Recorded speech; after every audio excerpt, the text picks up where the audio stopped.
LAC पर जहां जहां चीन की सेना तैनात है, वहां वहां भारतीय सेना उतनी ही संख्या और उतने ही हथियारों के साथ चीन की आंखों में आंखें डालकर खड़ी है।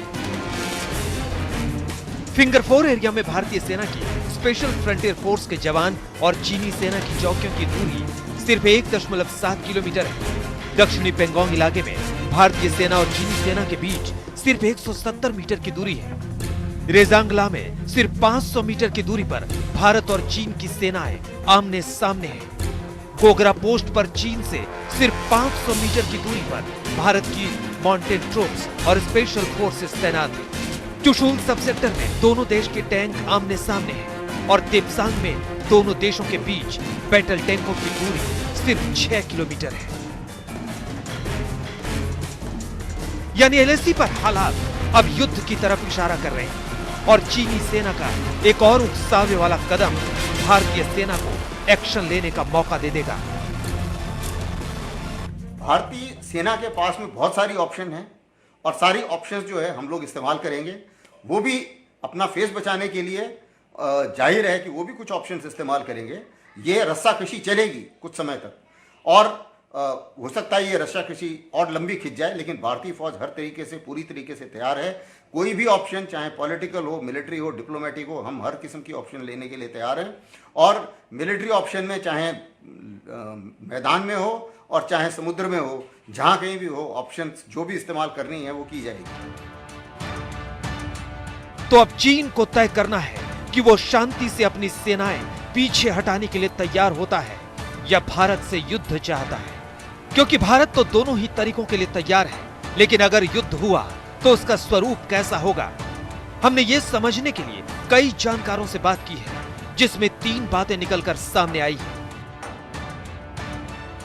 पहली, सीमित युद्ध, यानी जिन जगहों पर विवाद है सिर्फ वही जगहें वॉर जोन बनेंगी।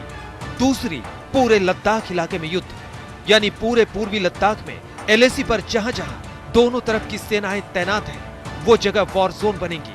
और तीसरी, थोड़े थोड़े दिन में दोनों तरफ से फायरिंग की घटनाएं। ये युद्ध जैसी स्थिति नहीं होगी, लेकिन गलवान जैसी घटनाओं की शक्ल में दोनों देशों के सैनिकों की झड़प होगी।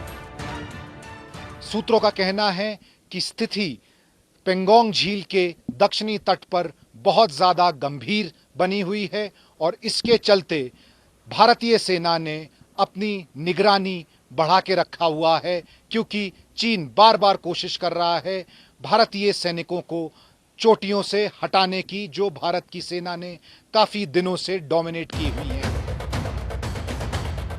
एलएसी पर चीनी सेना को जिस तरह का करारा जवाब मिला है, उसने चीनी सेना के होश जरूर उड़ा दिए हैं।